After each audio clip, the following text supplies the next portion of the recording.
والصلاة والسلام على رسوله سيد الإنس والجان وعلى آله وأصحابه ذوي الخير والإحسان أما بعد فأعوذ بالله من الشيطان الرجيم بسم الله الرحمن الرحيم محمد رسول الله والذين معه أشداء على الكفار رحماء بينهم تراهم ركعا سجدا يبتغون فضلا من الله ورضوانا إلى آخر هذه الآية. صدق الله مولانا العظيم وبلغنا رسوله النبي الأمين المتين المختار الكريم ونحن على ذلك من الشاهدين والشاكرين والحمد لله رب العالمین. بارگاہ رسالت معاب صلی اللہ علیہ وسلم میں درود پاک کا ہدیہ پیش کریں. اللہم صلی علی سیدنا و مولانا محمد معدن الجود والکرم وآلہ واصحابہ الکرام وابنہ الکریم وبارک وسلم صلاة دائمة سرمدا ابدا. آیت کریمہ میں نے کل بھی تلاوت کی تھی، آج مکرر تلاوت کیا ہوں.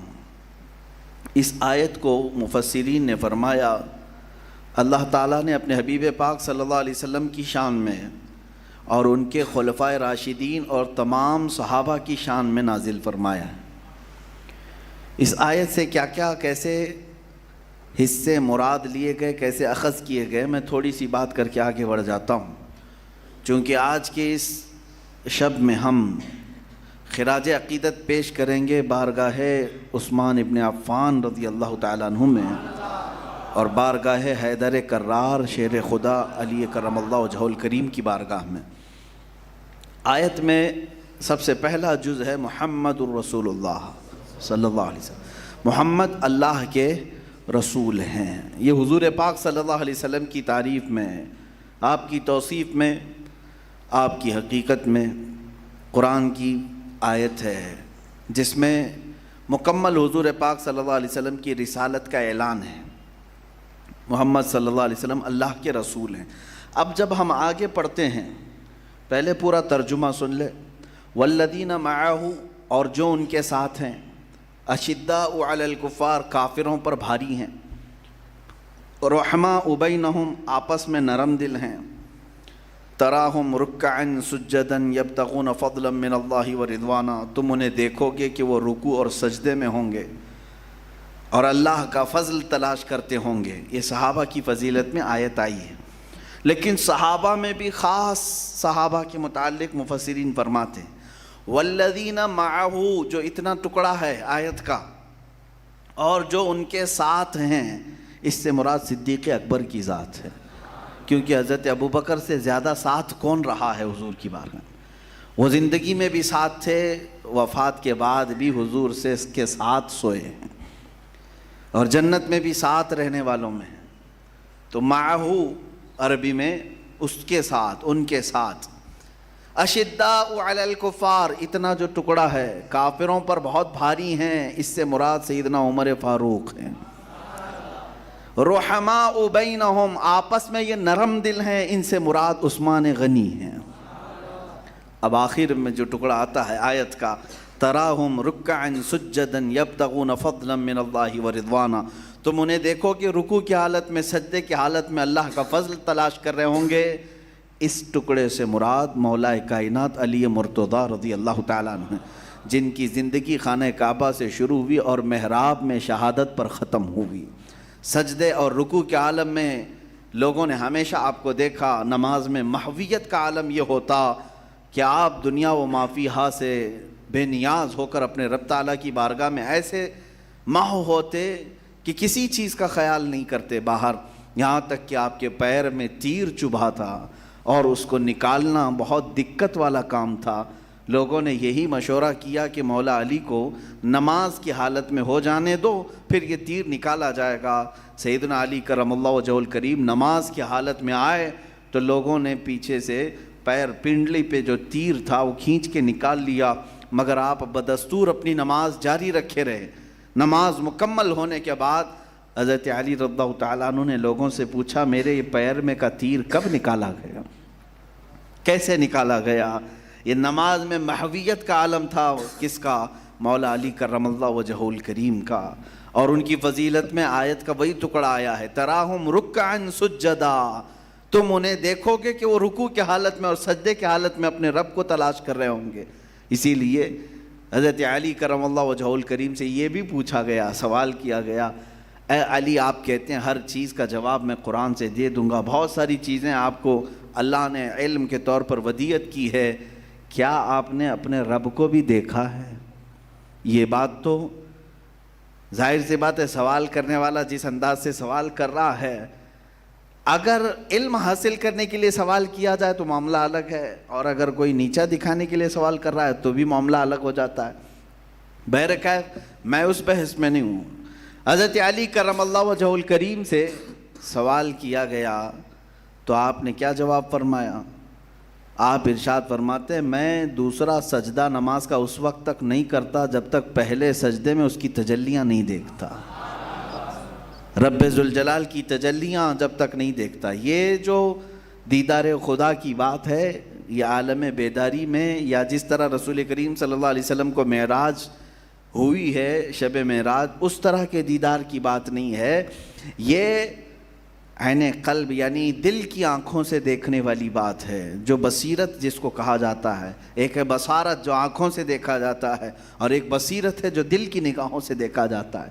یعنی اندھا بھی بہت ساری چیزیں دیکھتا ہے، محسوس کرتا ہے، اسے پتہ رہتا ہے، جانتے ہیں نا آپ، آنکھ بند ہے اس کی لیکن اس کے دل سے بہت ساری چیزیں وہ محسوس کرتا ہے، وہ بصیرت ہے۔ لیکن بلا تشبیہ و بلا تمثیل، میں کسی اندھے کو کسی پر مثال کے طور پر نہیں عرض کر رہا ہوں، میں صرف اور صرف آپ کو یہ سمجھا رہا ہوں کہ نگاہیں دو طرح کی ہوتی ہیں، ایک ماتھے کی نگاہیں اور ایک قلب کی نگاہیں۔ بہرحال حضرت عثمان غنی رضی اللہ تعالیٰ عنہ اور حضرت علی کرم اللہ وجہہ الکریم رسول پاک صلی اللہ علیہ وسلم کے خلفائے راشدین میں تیسرے اور چوتھے، یہی اہل سنت و جماعت کا موقف ہے، اسی پر ہم سب کا آج تک اجماع ہے۔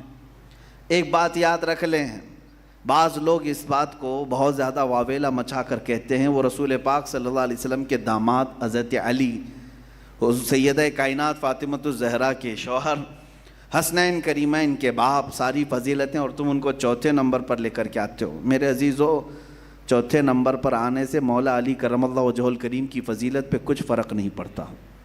جو اللہ تعالیٰ نے انہیں عطا فرمایا، جو رسول پاک صلی اللہ تعالیٰ علیہ وسلم سے ان کی قربت ہے، وہ بدستور ویسی ہی رہے گی۔ میرے عزیزو، احادیث اٹھا کر کے پڑھو، حضور صلی اللہ تعالیٰ علیہ وسلم اپنی زندگی پاک میں جتنا قریب حضرت علی کو رکھتے تھے، یہ تینوں خلفائے راشدین اپنے دور خلافت میں حضرت علی کو ویسے ہی رکھا کرتے تھے۔ خلافت کے بہت سارے کام صدیق اکبر کے زمانے میں ہوں، عمر فاروق کے زمانے میں، عثمان غنی کے زمانے میں ہوں، رضوان اللہ تعالیٰ علیہ مجمعین، حضرت علی کے مشورے کے بغیر کوئی کام نہیں ہوتا تھا۔ انہوں نے بھی اپنے اپنے زمانوں میں مشیر خاص رکھا۔ یہ جھگڑے اور فسادات جس طرح سے غیروں کی طرف سے ڈالے گئے ہیں اور وسوسے مومنین کے درمیان ڈال کر کے انہیں گمراہ کرنے کی کوشش کی جاتی ہے، بچیں میرے عزیزو۔ امت کا اس بات میں کوئی جھگڑا نہیں، بلکہ خلفائے راشدین کا آپس میں کوئی جھگڑا نہیں رہا ہے، ان کا آپس میں کوئی جھگڑا نہیں رہا۔ 4 خلفائے راشدین ہیں، حضرت ابو بکر، حضرت عمر، 2 خلیفہ تو حضور کے ایسے ہیں جو حضور کے سسر ہیں، اور حضرت عثمان اور حضرت علی 2 ایسے خلفاء ہیں جو حضور کے داماد ہیں، اور ان کی آپس میں بھی بڑی گہری رشتہ داریاں ہیں۔ حضرت ابو بکر صدیق رضی اللہ تعالیٰ عنہ، حضرت عمر فاروق رضی اللہ تعالیٰ عنہ، یہ سب قریش سے ہیں، چاروں خلفاء قریش سے ہیں، اور ان کی آپس میں سسرالی رشتہ داریاں بھی ہیں، ننہالی رشتہ داریاں بھی ہیں، ددھیالی رشتہ داریاں بھی ہیں، اور سب سے بڑی رشتہ داری حضور کی محبت ہے، صحابیت ہے۔ حضور اکرم صلی اللہ تعالیٰ علیہ وسلم کی پوری حیات طیبہ میں ان 4 خلفائے راشدین میں کسی ایک روایت میں ہم نے نہیں دیکھا کہ ان کے جھگڑے فسادات ہوئے، ایک دوسرے کے اختلافات ہوئے، کچھ ہوا ہو، ایسا کبھی نہیں دیکھنے ملا۔ اور 30 سال خلافت راشدہ کے زمانے میں بھی کبھی ہم کو سننے میں نہیں آتا کہ حضرت علی رضی اللہ تعالیٰ عنہ نے صدیق اکبر کے خلاف اعلان کر دیا، حضرت عمر کے خلاف اعلان کر دیا، حضرت عثمان کے خلاف اعلان کر دیا، کبھی نہیں۔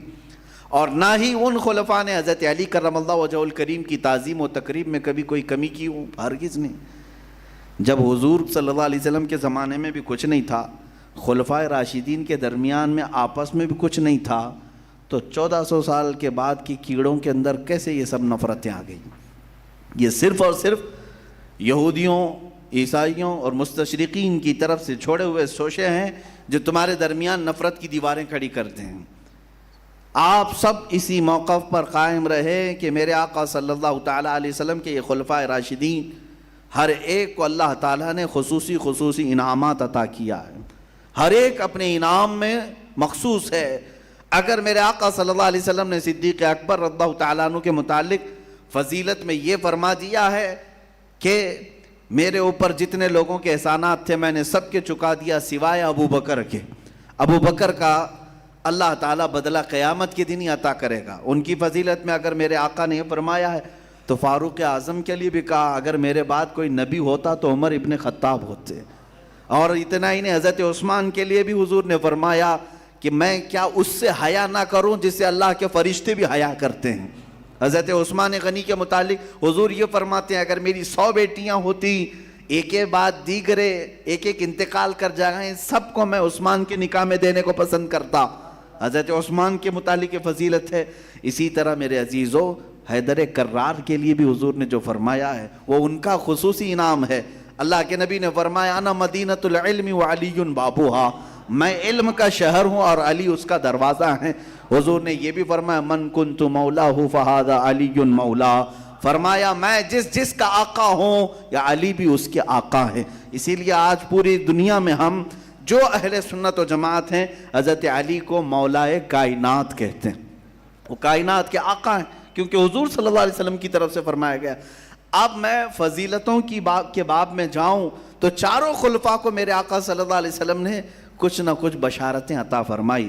انصاف کا تقاضا یہ ہے کہ تم ترازو کو برابر رکھو۔ صدیق اکبر کی فضیلت بیان کر رہے ہو تو کہیں کسی دوسرے کو گھٹاؤ نہیں۔ مولا علی کرم اللہ وجہہ الکریم کی فضیلت بیان کر رہے ہو تو خیال رکھنا کہ دوسرے خلفاء میں کہیں تمہاری زبانوں سے کمی، نقص یا عیب جوئی نہ آئے، بلکہ وہ رسول اللہ صلی اللہ علیہ وسلم کے قریبی یار ہیں، نثار ہونے والے ساتھی ہیں، جنہوں نے حضور صلی اللہ علیہ وسلم کے ساتھ پوری زندگی بتائی۔ آپ دیکھیں صدیق اکبر بھی ایمان لانے میں سب سے پہلے ہیں، حیدر کرار بھی ایمان لانے میں سب سے پہلے ہیں۔ مکہ میں اعلان نبوت ہوا، سب سے پہلے اسلام میں آنے والوں میں کون ہے؟ حضرت ابو بکر۔ عمر دراز لوگوں میں، بچوں میں حضرت علی کرم اللہ وجہہ الکریم ہیں، عورتوں میں خدیجۃ الکبریٰ رضی اللہ تعالیٰ عنہا ہیں۔ سب یہ شروع اسلام میں آنے والے، اور پھر ہجرت کرنے کے وقت اگر حضرت ابو بکر کی ہم فضیلت بیان کرتے ہیں کہ میرے آقا کے وہ ہم سفر تھے، حضور صلی اللہ علیہ وسلم کے ساتھ سفر کیے، غار ثور میں ساتھ تھے، مدینے تک کا سفر ساتھ کیا، یہ صدیق اکبر کی فضیلت ہے۔ ساتھ ہی ہم حیدر کرار کے متعلق بھی بیان کریں گے کہ اپنے بستر پر اگر کسی کو سلایا میرے آقا نے تو مولا علی کو سلایا تھا۔ فضیلتیں سب کی ہیں، ترازو برابر قائم رکھو۔ میرے عزیزو یہ خلفائے راشدین کے درمیان برابر کا ترازو قائم رکھنا، اسی کا نام مسلک اعلیٰ حضرت ہے۔ الحمدللہ ہم کس کو نشانہ بنا کر اشارات کنایات میں معاذ اللہ رب العالمین ہرگز صحابہ تابعین کی توہین کرنے والوں میں سے نہیں ہے، ان گستاخوں میں سے بھی نہیں ہے جو حضرت ابو بکر و عمر کو گالیاں دیتے ہیں، جو حضرت عثمان کو برا بھلا کہتے ہیں، دیگر صحابہ اکرام کو سب و شتم کرتے ہیں۔ اللہ نے ہمیں ان قوموں سے، ان فرقوں سے بچایا ہے۔ مولا کریم ہم سب کو آخری سانس تک صحابہ کا وفادار بنائے رکھے اور اہل بیت اطہار کے خداموں میں ہمیں شامل رکھے۔ عزیزان گرامی، ہم فضیلتوں کے باب میں اگر دیکھیں، رسول پاک صلی اللہ تعالیٰ علیہ وسلم نے جو احادیث بیان کی، صحیح احادیث میں موجود ہیں۔ حضرت عثمان غنی رضی اللہ تعالیٰ عنہ کے متعلق حضور اکرم صلی اللہ علیہ وسلم نے فرمایا، ایک مرتبہ وہ گزر رہے تھے، سامنے سے گزر رہے تھے، حضور پاک صلی اللہ علیہ وسلم صحابہ کے درمیان بیٹھے تھے۔ حضور صلی اللہ علیہ وسلم نے فرمایا عنقریب تم دیکھو کہ مدینے میں ایک فتنہ پیدا ہوگا، مدینے میں ایک فتنہ پیدا ہوگا اور اس فتنے کی کثرت ہو جائے گی۔ تو صحابہ چونک گئے کہ مدینہ ابھی پرامن ہے، پرسکون ہے، مسلمانوں کی طرف سے فتنہ ہوگا۔ تو صحابہ اکرام میں جب یہ تعجب والی بات آئی تو حضور نے فرمایا یہ جو آدمی گزر رہا ہے یہ اس دن حق پر ہوگا، لہذا تم اس کے پیچھے رہنا۔ صحابہ کہتے ہیں ہم اس گزرنے والے شخص کے پیچھے لگ گئے، دیکھیں یہ کون ہے جس کے بارے میں حضور نے بشارت دی ہے؟ تو صحابہ کہتے ہیں ہم جا کر دیکھیں تو حضرت عثمان غنی تھے، جن کے متعلق حضور صلی اللہ علیہ وسلم نے فرمایا فتنوں کے زمانے میں بھی وہ حق پر ہوں گے، حق پر ہوں گے۔ اور اللہ تعالیٰ نے رسول پاک صلی اللہ علیہ وسلم کے جانشینوں کو جو چنا بھی ہے تو وہ دنیا کے سب سے اعلیٰ لوگوں میں سے تھے۔ یقین جانیے آج پوری دنیا کے لیے میری طرف سے یہ چیلنج ہے کہ تم ڈھونڈ کر کے اپنے بادشاہوں کی لسٹ کھنگالو، لیکن میرے آقا کی غلامی میں رہنے والے نہ صدیق کی مثال لا سکو گے نہ فاروق کی مثال لا سکو گے، رضی اللہ تعالیٰ عنہما نہیں لا سکیں گے، کیونکہ انہوں نے جو حکومتیں قائم کی ہیں، نظام اسلام قائم کیا ہے، وہ عدل و انصاف کی بنیاد پر قائم کیا ہے، اللہ کے خوف کی بنیاد پر انہوں نے عمارتیں قائم کی ہیں۔ سیدنا عثمان غنی رضی اللہ تعالیٰ عنہ کا زمانہ آیا، خلافت حضرت عمر فاروق رضی اللہ تعالیٰ عنہ نے ایک مجلس شورا بنائی تھی جس میں 6 لوگ تھے۔ حضرت عمر نے ان کو خلافت کا معاملہ سپرد کر دیا تھا کہ تم 6 لوگ آپس میں جس کو چننا چاہو چن لینا۔ ان 6 لوگوں میں حضرت عثمان بھی تھے، حضرت علی بھی تھے، حضرت طلحہ، حضرت زبیر بھی تھے، عبد الرحمن بن عوف بھی تھے، اور حضرت سعد بن ابی وقاص رضی اللہ تعالیٰ عنہم، غالباً میں ایک نام بھول رہا ہوں۔ 6 لوگ تھے، ان 6 کو حضرت عمر فاروق نے سپرد کر دیا تھا کہ تم آپس میں خلافت کے امور کو دیکھ لینا۔ تو ان 6 لوگوں نے جو مشورہ کیا اس میں سب سے پہلے حضرت زبیر اور طلحہ رضی اللہ تعالیٰ عنہ، یہ بھی سب عشرہ مبشرہ میں سے ہیں۔ یہ جو 6 تھے یہ 6 وہ عشرہ مبشرہ میں سے جن کو حضور نے دنیا میں جنت کی بشارت دی اور حضور پاک کے نہایت ہی قریبی رہے۔ یہ دونوں لوگوں نے پہلے اپنے آپ کو الگ کر لیا خلافت سے، اور اس کے بعد اسی طرح ایک نے دوسرے نے تیسرے سے خلافت کا ذمہ دوسرے کو ڈالنا چاہا۔ حضرت علی کرم اللہ وجہہ الکریم موجود تھے اور حضرت عثمان 2 بچے تھے، تو حضرت علی آگے بڑھے اور حضرت عثمان کا ہاتھ پکڑے اور کہا میں اس سے بہتر ہمارے درمیان کسی اور کو نہیں سمجھتا۔ حضرت عثمان غنی رضی اللہ تعالیٰ عنہ کی خلافت کا اگر سب سے پہلے کسی نے اعلان کیا ہے تو مولا علی کرم اللہ وجہہ الکریم نے۔ حضرت علی رضی اللہ تعالیٰ عنہ خلافت کو تسلیم کی، اور حضرت عثمان غنی کی خلافت کا زمانہ 12 سال تک ہے۔ چاروں خلفائے راشدین میں سب سے زیادہ زمانہ اگر کسی نے پایا ہے تو حضرت عثمان غنی نے پایا ہے۔ ان کے 6 سال نہایت ہی اعلیٰ قسم کے تھے۔ شروع کے 6 سال فتوحات اسلامیہ بھی بہت ہوئیں، یعنی بہت سارے ملک نئے فتح ہو کر کے اسلام میں آئے، نئی نئی سلطنتیں قائم ہوئیں، لیکن جو اگلے 6 سال تھے وہ نہایت ہی فتنوں کے ہو گئے۔ حضرت عثمان غنی رضی اللہ تعالیٰ عنہ کے ارد گرد رہنے والے اکثر جو ہواری مواریوں میں آ گئے، نئے اسلام میں آئے، یہ سب حضرت عثمان غنی رضی اللہ تعالیٰ عنہ کے خلاف دسیسہ کاریوں میں لگ گئے، آپ کے خلاف کچھ نہ کچھ باتیں گڑھنے میں لگ گئے۔ پھر وہ زمانہ بھی آیا یہ 6 سال کے بعد کا جس میں دردناک شہادت بھی ہوئی آپ کی، میں وہ عرض کرتا ہوں۔ لیکن میرے عزیز سب سے پہلے میں یہاں پر ایک بات عرض کروں گا، خلافت راشدہ، یہ خلافت راشدہ، کیونکہ پھر مجھے شاید ہو سکتا ہے بعد میں بولنا موقع ملے نہ ملے۔ خلافت کا لفظ سب سے پہلے ہی میں نے کہا تھا کہ آج دنیا میں سب سے زیادہ اگر کسی کو چبھتا ہے کوئی لفظ تو خلافت کا لفظ ہے، خلافت کا لفظ ہے۔ آج سے تقریباً 100 سال پہلے کی بات ہے جب خلافت دنیا سے ختم ہو گئی، کہیں آج خلافت کے نام پہ کوئی چیز نہیں ہے۔ آپ کو پتہ ہے یہ خلافت راشدہ تقریباً 30 سال تک رہی، اس کے بعد خلافت جس طرح سے بھی رہی ہو، ملوکیت کہیں لیکن خلافت کے نام پر تھی۔ حضرت امیر معاویہ رضی اللہ تعالیٰ عنہ کے بعد سے لے کر کے یہ خلفاء بنو امیہ کے خلافت اموی اس کو کہتے ہیں، یہ تقریباً 90 سال تک چلتی رہی۔ ان کے بعد پھر خلفاء بنو عباس، عباسی خلافت چلی، یہ بھی تقریباً 550 سال کے آس پاس، اور ان کے بعد جو بڑی خلافتیں تھیں اس میں چھوٹی چھوٹی بھی آئی ہیں، خلافت فاطمیہ نام سے اور بھی دیگر، لیکن میں بڑی جو خلافتیں تھیں اکثر ممالک کو گھیرے ہوئی تھیں۔ خلافت عباسیہ کے بعد خلافت عثمانیہ قائم ہوئی جو ترکی سے چلی، یہ 650 سال تک چلی۔ 1340 ہجری یا 1920 یا 1921 کے آس پاس آ کر خلافت ختم ہو گئی۔ اور میں یہ بات کیوں عرض کر رہا ہوں، حضور پاک صلی اللہ علیہ وسلم کی وفات سے لے کر 1921، ابھی کیا چل رہا ہے 2021، 1921 تک خلافت چلتی آئی، الگ الگ ملکوں میں رہی، الگ الگ لوگوں میں رہی، الگ الگ خاندانوں میں رہی، لیکن نام خلافت کا تھا، اور جو خلیفہ ہوتا تھا اس کی تعظیم و تکریم بھی ہوتی تھی۔ 1920 کے بعد سے لے کر اب ہمارا 2021 آ گیا، 100 سال سے پوری دنیا میں خلافت نام سے کوئی چیز قائم نہیں ہوئی۔ حالانکہ اسلامی ممالک بہت سارے ہیں، تقریباً 57 کنٹریز پوری دنیا میں، ابھی 57 ملک ایسے ہیں جو اپنے آپ کو مسلمان ملک کہتے ہیں، اسلامی ملک کہتے ہیں۔ اسلام ان کے ہاں کتنا نافذ ہے یہ الگ بات ہے، جتنا مرضی اتنا نافذ کر دیا ہے، اور جو نہیں پسند آتا اس کو نکال کر رکھ دیا ہے۔ اس کے ساتھ جمہوریت کو بھی ملا کر کے کچھ لوگوں نے اسلامی ملک بنایا ہے۔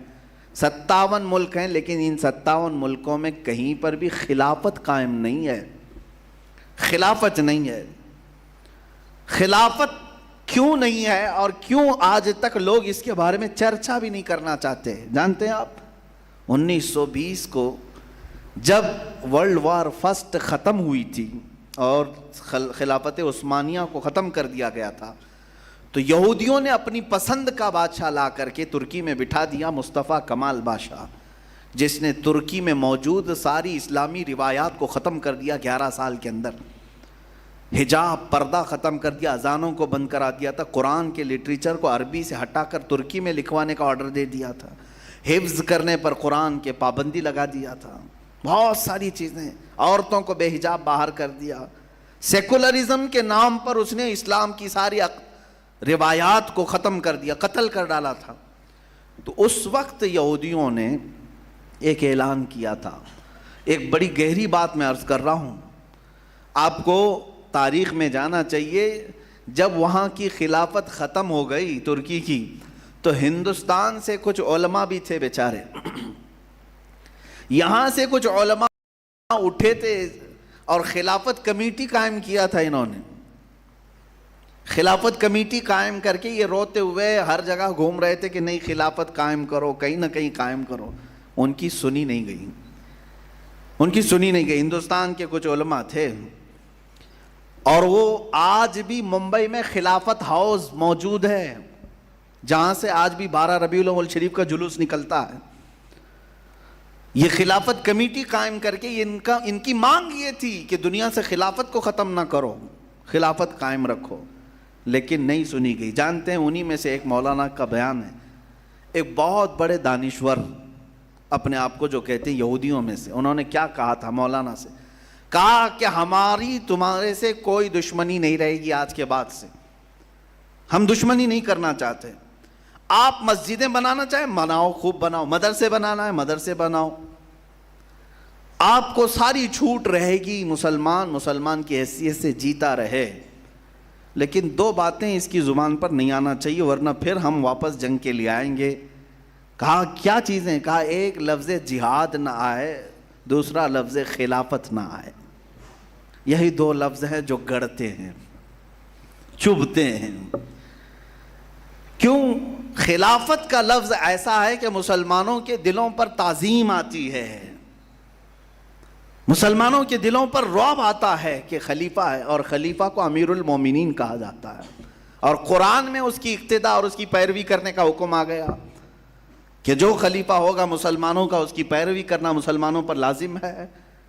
تو ہوتا کیا ہے کہ کوئی خلیفہ بنے گا، پوری دنیا بھر کے مسلمان اپنے دل سے اس کے ساتھ جڑ جاتے ہیں۔ یہ ختم کرو، یہ ختم کرو، پرائم منسٹر رکھو، پریسیڈنٹ رکھو، بادشاہ رکھو، سلطان رکھو، ہر ملک کا تو یہ سسٹم لایا گیا، ہر ٹکڑے ٹکڑے میں الگ الگ لوگوں کو بانٹ کر کے تمہارا لیڈر ہے ٹھیک ہے لیکن خلیفہ نہیں کہنا۔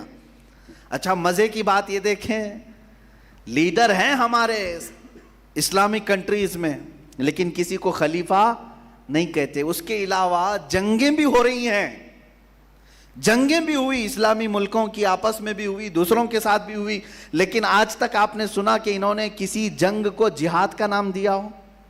نہیں، یا تو بیٹل کہیں گے یا وار کہیں گے۔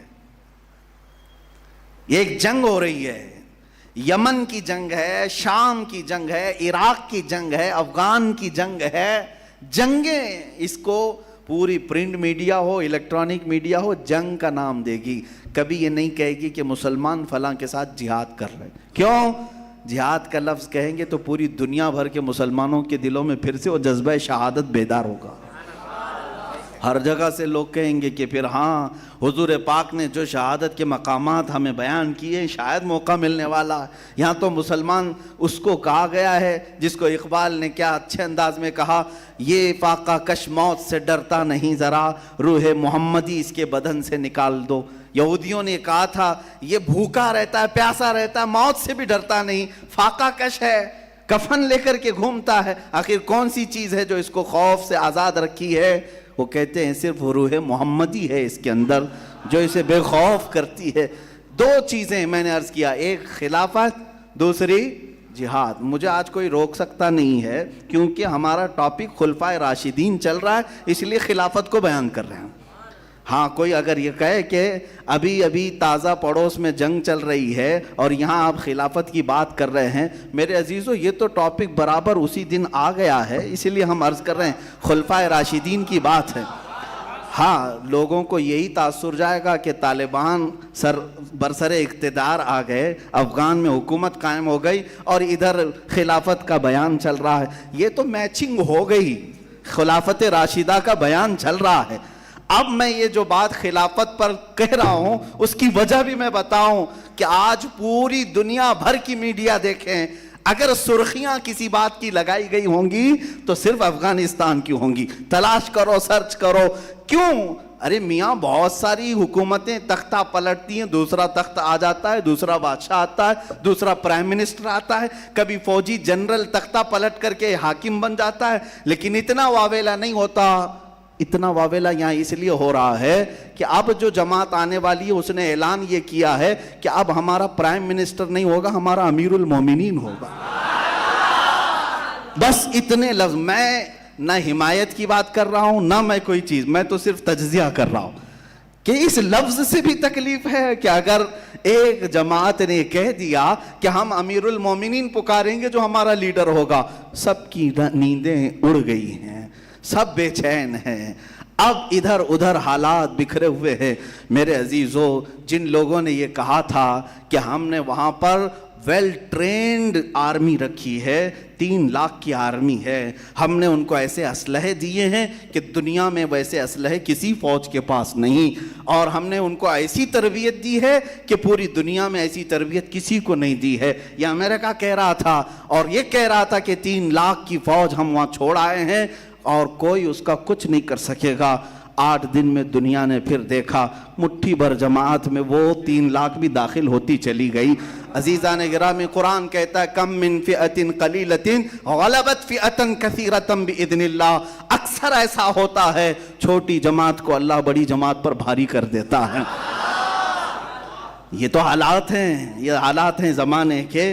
عزیزان گرامی، مجھے بہت دور جانا نہیں ہے، مجھے میرے ہندوستان میں رہنا ہے، اور میں یہاں پر بات کروں گا ہاں خلافت ہوتی کیا ہے اور خلافت کے لفظ سے دوسروں کو تکلیف کیا تھی۔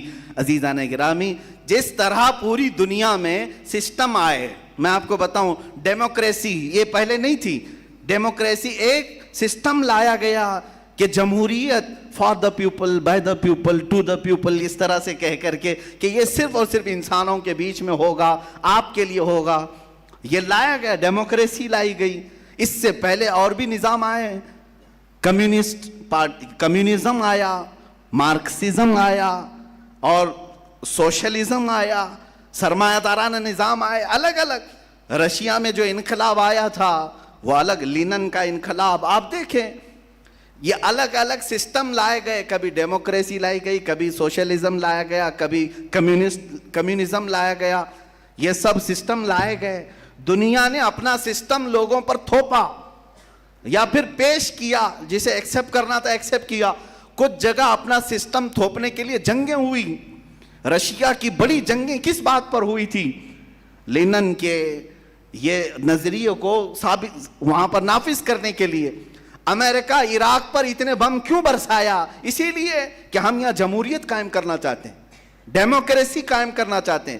ڈیموکریسی یہ امریکہ کا پوری دنیا کو بتانے والا ایک، اس کو اپنے آپ کی طرف سے، اپنی طرف سے تحفہ کہتا ہے، ایک جال ہے.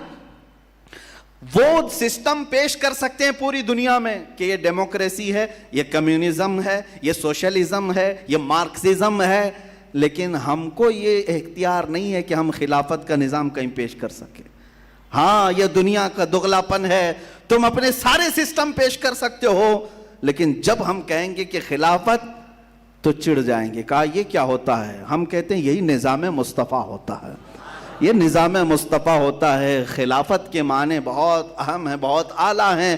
میرے عزیزو، اگر خلافت کے نام پر کسی نے غلط خلافت کی ہے تو میں اس کا حوالہ نہیں دوں گا. میں اس خلافت کی بات کروں گا جو صدیق اکبر نے کی ہے، عمر فاروق نے کی ہے، عثمان ابن عفان نے کی ہے، حیدر کرار نے کی ہے، عمر ابن عبدالعزیز نے کی ہے، رضوان اللہ تعالی علیہ مجمعین. یہ خلفاء ہیں اسلام کے، ان کی تاریخ پڑھ کر کے دیکھ لو. آج کیا تمہارے درمیان یہ جتنے سسٹم لائے گئے، ہم بھی تو ڈیموکریسی کو دیکھ رہے ہیں. لاؤ عمر فاروق رضی اللہ تعالیٰ عنہ جیسا کوئی نگراں کہ رات کے وقت گشت کرتا ہو مدینے کی گلیوں میں، اور اگر کوئی بھوکا سو رہا ہو تو اپنے بیت المال میں جا کر کے بوریا اٹھا کر کے خود آٹا اور گندم لے کر کے اس بیوہ عورت کے گھر جاتا ہو، روٹیاں پکا کر کے اسے کھلاتا ہو. کون ہے یہ نگراں؟ یہ خلافت راشدہ میں تمہیں ملے گا. اگر کوئی ایک بوڑھی عورت ہے، اس کا کام کاج کرنے والا کوئی نہیں ہے، فجر کی اذان سے پہلے اس کے گھر کے برتن دھونے والا،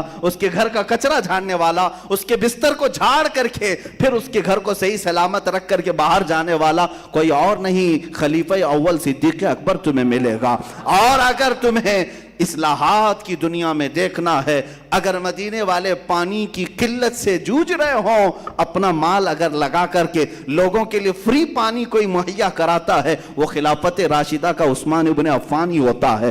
یہودی جب غلہ ذخیرہ اندوزی کر رہے تھے، آج بھی کرتے ہیں، آج بھی کرتے ہیں. یہی تو سارے نظام دیکھیں. اگر چاول کی کمی ہو گئی، سب گودانوں میں جمع کرنا شروع کر دیے، اور جو چیز مارکیٹ میں کم ہو رہی ہے، بڑے پیسے والے اس کو اندر کرنا شروع کر دیتے ہیں. اور کمی ہو جائے، اور کمی ہو جائے، اس کے بعد 10 روپے کی چیز 100 روپے میں بیچیں گے. یہ شریعت نے حرام فرمایا ہے. لوگوں کی ضروریات کا استحصال کرنا، مال کو ایسے جمع کرنا کہ قحط آئے تو زیادہ داموں میں بیچنا حرام ہے. یہ آمدنی آپ کو پتا ہے، مدینے میں ملک شام سے غلہ آیا تھا، اور یہودی صبح صبح جا کر کے مدینے سے پہلے ہی وہ غلہ خرید لیتے تھے اور لا کر کے سٹاک کر لیتے. پھر ہفتہ بھر کے بعد جب لوگوں کو غلے کی ضرورت ہوتی تو 10 روپے کی چیز 50 روپے میں بیچتے، خوب نفع کماتے. آج بھی شیئر مارکیٹ کی جال پورا بچھا کر کے ان یہودیوں نے رکھا ہے، لوگوں کو دام فریب میں پھنسانا، کریڈٹ کی دنیا میں قرض اور سودی قرض کے نظام میں لوگوں کو پھانسنا، یہ سب ان کا ہی نظام ہے. مدینے میں بھی یہی کیا تھا انہوں نے. جانتے ہیں ان کے سودی نظام اور ان کے ذخیرہ اندوزی کے نظام سے اگر کسی نے نجات دلایا ہے تو وہ عثمان ابن عفان ہے. کیا کیا تھا حضرت عثمان؟ ان سے بھی پہلے 2 منزلیں پہلے جا کر وہ ملک شام کے قافلوں سے سارا مال خرید لیتے، اپنا پیسہ لگا کر مدینے میں لے آئے. یہودیوں کو پتا چلا کہ عثمان نے پورا مال خریدنا شروع کیا ہے. آئے، کہا عثمان تم لے چکے ہو، ہم کو بیچ دو، فائدے میں لے لو جتنا چاہے. آپ نے پوچھا کتنا بڑھا کر کے دو گے؟ کہا جتنے میں تم لیے ہو اتنا ڈبل ہم دیں گے، ڈبل ہم دیں گے. اگر تم 100 میں لیے ہو تو ہم 200 دیں گے، آپ دے دو. حضرت عثمان نے کہا اتنے کم فائدے میں نہیں بیچوں گا، اور بڑھا سکتے ہو تو بڑھاؤ. انہوں نے ڈبل کی بجائے ٹرپل کر دیا، 100 کی چیز 300 میں دے دو. آپ نے کہا نہیں، اتنے میں بھی نہیں، اور بڑھاؤ. ان یہودیوں نے 400 کیا. آپ نے کہا نہیں، اور بڑھاؤ. انہوں نے 500 کیا. آپ بیچنے کو تیار نہیں تھے. یہودی پریشان ہو گئے. 2 دن تک بھاؤ تاؤ نیگوشیبل چلتا رہا. نیگوسیشن چلتا رہا. اس کے بعد پھر یہاں تک آ گئے کہ 10 گنا قیمت دینے کو بھی تیار ہو گئے. حضرت عثمان نے کہا نہیں میں اس سے بھی زیادہ. وہ کہنے لگے کہ تمہارا دماغ خراب ہو گیا ہے, کوئی اتنے مال کو 10 گنا میں کوئی خرید سکتا ہے؟ جاؤ بیچنا ہے تو بیچ لو, اس سے زیادہ کوئی تمہیں نفع نہیں دے سکتا. دوسرے دن حضرت عثمان غنی رضی اللہ تعالیٰ عنہ مسجد نبوی آئے, فجر کی نماز کے بعد عام اعلان کیا فلاں میدان میں غلہ رکھا ہے, مومنین کو جتنی ضرورت ہے سب وہ غلہ لے کر کے چلے جائیں. صحابہ کرام میں اعلان ہوتے ہی پورے مدینے کے لوگ آئے اور غلہ اٹھا کر کے خود اپنی ضروریات کے مطابق لے کر چلے گئے. نہ کسی سے پیسہ, نہ کسی سے کوئی چیز, معاوضہ, کچھ نہیں. شام میں یہودی بھڑکے ہوئے آئے, کہا عثمان ہم نے سنا کہ تم نے مال دے دیا سب کو, کیا کیا تم نے؟ یہ کہا میں نے بہت نفع میں بیچا. کہا کتنے میں؟ کہا میں نے 70 گنا زیادہ نفع میں اپنے اللہ کے ہاتھ بیچ دیا. کیا تم اتنا دے سکتے تھے مجھے؟ کیا تم اتنا دے سکتے تھے؟ کیونکہ میرے رب نے وعدہ کیا ہے جو اللہ کی راہ میں 1 دے گا اسے 70 گنا زیادہ دوں گا. تو میں نے اپنے رب کے حوالے کر دیا ہے اور 70 گنا زیادہ فائدے میں بیچ دیا. ان کے سرمایہ دارانہ نظام, ان کے سودی نظام سے آزادی دلانے والے کا نام یہ خلافت راشدہ میں ہوا ہے. مولا علی کرم اللہ وجہہ الکریم کی زندگی پاک میں دیکھیں, بزدلی سے دور رکھ کر کے عدل و انصاف کے فیصلے قائم رکھنا یہ خلافت راشدہ میں ہوا ہے. ایسا نہیں ہے کہ اپنا ہے تو اس کے لیے کوئی فیصلہ الگ ہو, دوسرا ہو تو اس کے لیے کوئی فیصلہ الگ ہو, جیسے آج بھی عدالتیں کر رہی ہیں. مولا علی شیر خدا کے فیصلے اٹھا کر کے دیکھ لو, انہوں نے عدل و انصاف کا جو ترازو قائم کیا ہے پوری دنیا میں اس کی مثال نہیں ملتی. ان کے قضایا, ان کے فیصلوں کی کتاب آج بھی دستیاب ہے جس میں حضرت علی رضی اللہ تعالیٰ عنہ کے فیصلے ہیں. عزیزان گرامی, آج مذاق کیا جاتا ہے عدل کے نام پر, قضا کے نام پر, فیصلوں کے نام پر. لوگوں کے ساتھ مذاق نہیں ہوتا ہے. غریب جائے کھٹکھٹائے, اس کی عمر ختم ہو جائے, اسے انصاف نہیں ملے گا, نہیں ملتا ہے. اور پھر اگر کوئی پیسے والا, سورس والا اور اپنے اثر و رسوخ رکھنے والا, اس کے لیے 100 گنا بھی معاف ہو جاتے ہیں. یہ میں صرف یہاں ڈیموکریسی کی جگہ پر نہیں کہہ رہا ہوں, بادشاہانہ نظام جہاں پر ہے وہاں پر بھی یہی حالات ہیں. سعودی اس سے کوئی الگ نہیں ہے, وہاں پر بھی یہی حالات ہیں. ظلم جب زیادہ بڑھتا ہے تو اللہ کا عذاب آتا ہے. یہ اللہ کا عذاب جو ہے یہ اسی جو دیکھ رہے ہیں آپ, یہ انہی مظالم کی وجہ سے ہے, ظلم کی وجہ سے ہے. اب میں آپ کو بتاؤں یہاں تھوڑی دیر رک کر کے خلافت راشدہ کی بات کیوں کر رہا ہوں میں؟ اس لیے کہہ رہا ہوں کہ یہ قصہ پارینہ نہیں ہے, گزرا ہوا ایک قصہ نہیں ہے کہ مولانا آپ بہت پہلے کی کہانی سنا رہے ہو خلفائے راشدین کی بات. میرے عزیزو ہم کیوں سناتے ہیں یہ بھی میں بتاؤں آپ کو. خلافت راشدہ میں بیان کر رہا ہوں, اور آپ ہو سکے تو ہمیشہ بیان کرو اپنے بچوں کو. کیوں؟ اس لیے کہ میرے آقا صلی اللہ علیہ وسلم نے ارشاد فرمایا قیامت قائم نہیں ہوگی اس وقت تک جب تک کہ خلافت راشدہ واپس نہ آ جائے. پوری دنیا میں میرے آقا صلی اللہ علیہ وسلم نے ارشاد فرمایا خلافت علی منہاج النبوہ دوبارہ قائم ہوگی, اور اگر میرے نبی نے فرمایا ہے تو وہ ہو کر رہے گی. ٹینشن اسی بات کا ہے, دوسروں کو تکلیف اسی بات کی ہے. حضور اکرم صلی اللہ تعالی علیہ وسلم کہ اس فرمان عالی شان کو جو ہم نے سنا ہے وہ دوسرے بھی پڑھتے ہیں, جانتے ہیں کہ ان کی باتیں جھوٹ نہیں ہو سکتی, ان کی بشارتیں پوری ہوتی ہیں, تو پھر واپس خلافت لوٹنے والی ہے. تو اس لیے اب جتنے لوگ ہیں کم سے کم ان کو تو بھلا کر کے رکھو, یہ اگر بولتے رہیں تو کہیں قائم نہ کر ڈالیں. عزیزان گرامی, لگے ہاتھوں میں صرف اور صرف تجزیہ کر رہا ہوں, باقی کوئی میرے یہ نہیں ہے, صرف اوپینین دینے کی تو ہر ایک کو آزادی ہے. ہاں, جب فریڈم آف ایکسپریشن میں لوگ گالیاں دے سکتے ہیں, یہی تو ہو رہا ہے نا آج, freedom of speech, freedom of expression کے نام پر گالیاں دے رہے ہیں, تو ہم تجزیہ کیوں نہیں کر سکتے؟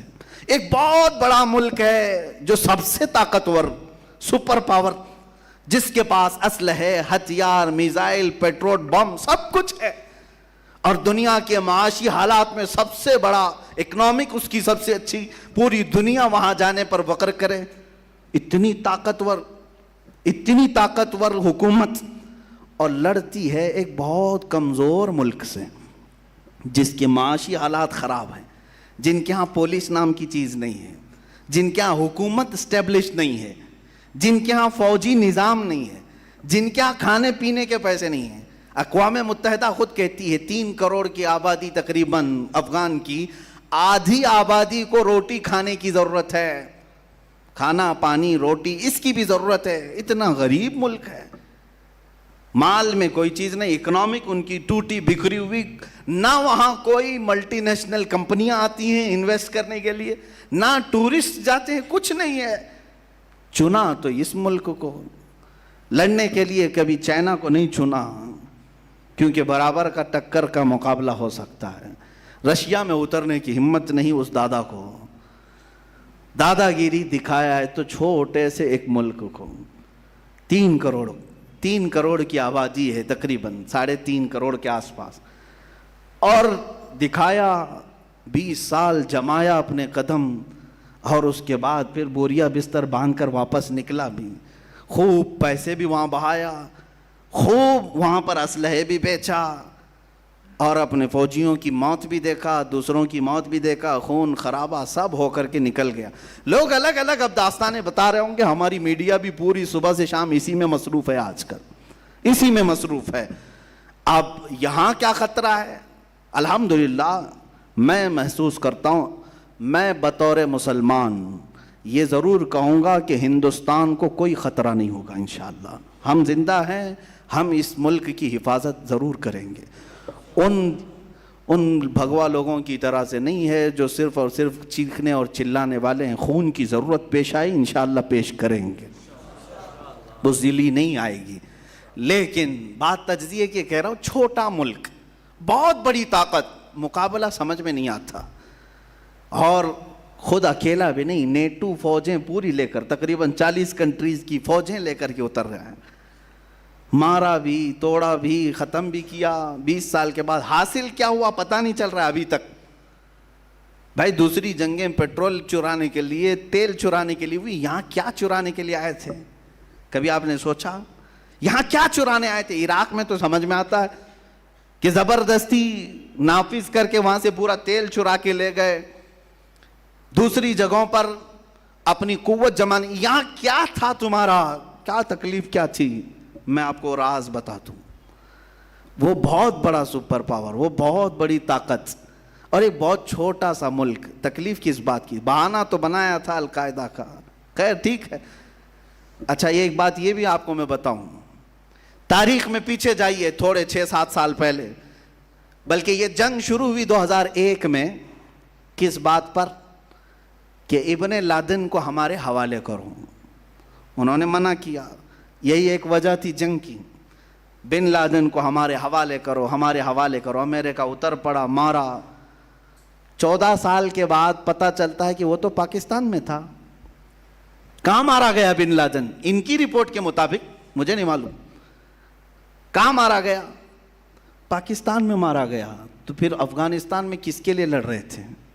اگر وہ وہاں بیٹھا تھا تو افغانستان میں کیوں لڑے؟ مر گیا بن لادن تو پھر 6 سال تک کیوں بیٹھے رہے؟ یہ ایک راز ہے میرے عزیزوں۔ نہ بن لادن کی ضرورت تھی ان کو، نہ کسی اور جماعت کی ضرورت تھی۔ میں جو محسوس کرتا ہوں وہ صرف یہ ہے کہ وہ بشارت مصطفیٰ تھی۔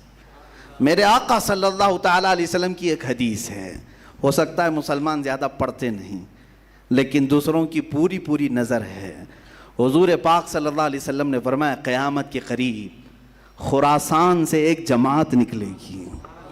یہ حدیث پاک، خراسان سے ایک جماعت نکلے گی اور وہ جھنڈے لہراتے ہوئے آئے گی، سیدھے بیت المقدس پر گاڑ دے گی۔ یہ حدیث ہے، یہ وہ سننا نہیں چاہیں گے، میں پھر سے پڑھتا ہوں حدیث۔ حضور پاک صلی اللہ علیہ وسلم نے فرمایا خراسان سے ایک جماعت نکلے گی اور وہ جھنڈے لہراتے ہوئے بیت المقدس، ایلیا لفظ آیا حدیث میں، وہاں جا کر گاڑ دے گی۔ میرے آقا نے اس کے ساتھ یہ لفظ بھی فرمایا، دنیا کی ساری طاقتیں ان کا راستہ نہیں روک سکیں گی۔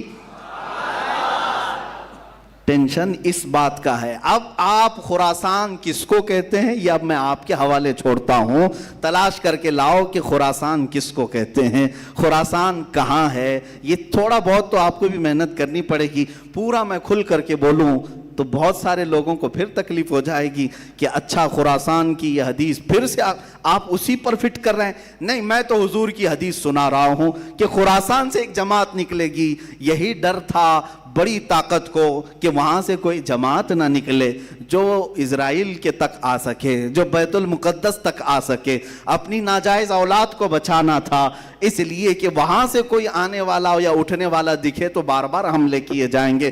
تم 1000 حملے کر لو لیکن فرمان مصطفیٰ ہو کر رہے گا۔ میرے آقا صلی اللہ تعالیٰ علیہ وسلم نے جو فرمایا وہ ہو کر رہے گا۔ مجھے ان کے سیاسی معاملات سے کوئی شغف نہیں، کوئی تعلق نہیں، مجھے اس کے متعلق کوئی اپنی حتمی رائے نہیں ہے، محض میں نے ایک تجزیہ پیش کیا ہے کہ صرف اگر کسی نے کہہ دیا کہ ہمارا لیڈر امیر المومنین ہوگا تو دنیا میں بھونچال آ گیا۔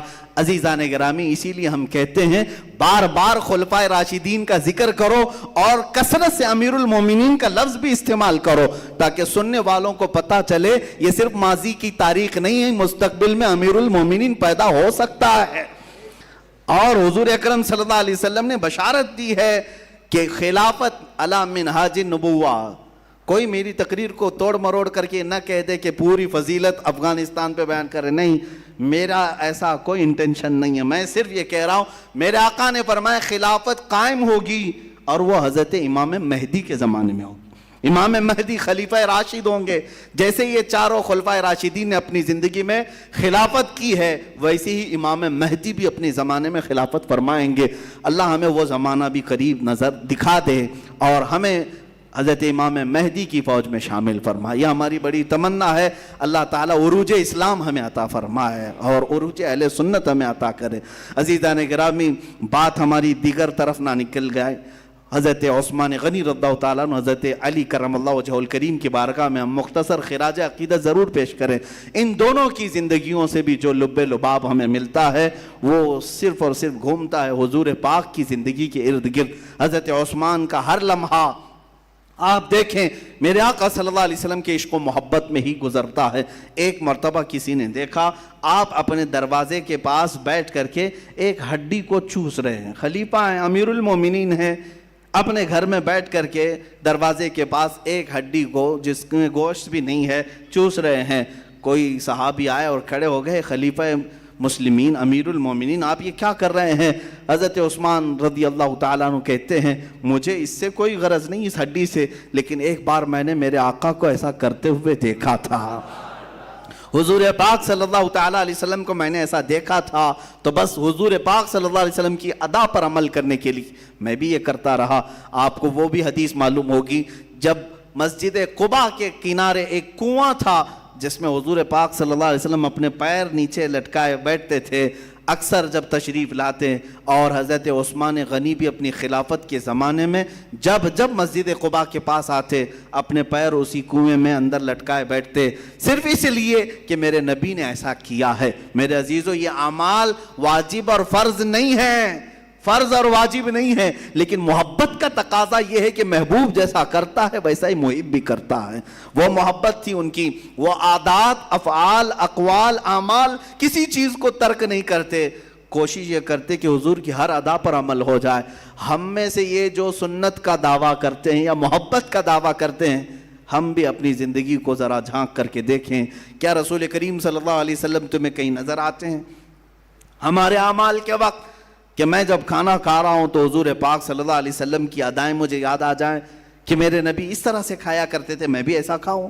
حضور پاک صلی اللہ تعالیٰ علیہ وسلم کے اخلاق، کردار، گفتار، اس وقت ہمیں کیوں یہ بات یاد نہیں آتی کہ نبی کونین صلی اللہ تعالیٰ علیہ وسلم اس طرح سے کھایا کرتے، اس طرح سے بیٹھا کرتے، اس طرح سے بولا کرتے، مجھے بھی چاہیے کہ ایسا بولوں۔ صحابہ اکرام کی یہی محبت تو ہے، یہ خلفائے راشدین کی محبت تو دیکھیں۔ رسول کریم صلی اللہ علیہ وسلم کی ایک حدیث صحابی بیان کرتے ہیں، کہتے ہیں کہ اللہ تعالیٰ علم کو قیامت کے دن قریب اٹھا لے گا۔ صحابہ نے پوچھا علم کیسے اٹھایا جائے گا؟ حضور نے فرمایا اللہ تعالیٰ یوں نہیں اٹھاتا، میرا ہاتھ دیکھ رہے انگلیاں، بلکہ علماء کو ان کے درمیان سے اٹھا لیتا ہے تو علم ختم ہوتا ہے. قیامت کے قریب علم ختم ہونے لگ جائے گا، علماء اٹھتے چلے جائیں گے. یہ جو میں نے آپ کو بتایا حدیث بیچ میں کیوں؟ صحابی رسول جب بھی اس حدیث کو بیان کرتے ہیں تو اپنی یہ انگلیاں ہاتھ کی یہ انگلیوں میں ڈال کر کے یوں بتاتے ہیں کھینچ کر کے کہ علم اس طرح سے نہیں نکالا جائے گا. صحابہ سے پوچھتے آپ ہر بار حدیث بیان کرتے ہیں، یوں بیان کرتے ہیں؟ کہا اس لیے کہ رسول پاک نے جب بیان کیا تھا تو ایسا اشارہ فرمایا تھا. صحابہ کا یہ عمل ہے کہ وہ اس اشارے کو بھی ترک نہیں کرتے حدیث بیان کرنے کے وقت. ایک حدیث ہے جس کو حدیث مصافحہ کہتے ہیں، آج تک وہ رواج ہے محدثین کے درمیان، جب وہ حدیث بیان کی جاتی ہے تو مصافحہ کر کے بیان کی جاتی، کیونکہ جب میرے آقا نے بیان کیا تھا جس صحابی کو تو مصافحہ کر کے بیان کیا تھا. عزیزان گرامی، یہی تو اصل زندگی تھی جو انہوں نے لازم پکڑ لیا تھا حضور کی ہر ادا کو. حضور کی ہر ادا کو، اسی کو اقبال نے کہا تھا ان کے جو ہم غلام تھے خلق کے پیشوا رہے، ان سے پھرے جہاں پھرا پھر آئی کمی وقار میں. حضور کی غلامی ہی عروج کا اصل راز ہے، تمہاری کامیابی اور بلندی کا راز یہی ہے. سیدنا عثمان غنی رضی اللہ تعالیٰ عنہ کی زندگی کا جو سب سے خاص وصف ہمیں نظر آتا ہے وہ ہے حیائے عثمانی. آپ دیکھیں یہ بھی مشہور ہے، اور حضرت عثمان کے ساتھ ایک لفظ جڑ کر کے آتا ہے غنی. ایک لفظ کیا ہے؟ غنی، جڑ کر کے آتا ہے. جب بھی حضرت غنی ان کا نام نہیں ہے، لیکن جب بھی کوئی کہتا ہے ہم میں سے تو کیا کہتے ہیں؟ حضرت عثمان غنی ہے. بہت سارے لوگ اپنے بچوں کا نام بھی عثمان غنی رکھتے. غنی تو ان کا لقب ہے، ہاں غنی ان کا لقب ہے. غنی بنو تو پھر اپنے آپ کو بھی غنی کہو. غنی ہوتا کون ہے؟ مالدار کو غنی نہیں کہتے. بعض لوگ یہ سمجھتے ہوں گے بہت غنی آدمی ہے. غنی کس کو کہتے؟ ایک ہے امیر، مالدار، ثروت مند. یہ غنی الگ لفظ ہے. غنی اس کو کہتے ہیں کہ اس کے پاس ہزاروں کروڑوں جتنا بھی مال آئے زیادہ کی طلب نہیں رکھتا، اس کو غنی کہتے ہیں. جو بے نیاز ہے مال سے پھر بھی اس کے پاس مال آ رہا ہے وہ غنی ہے.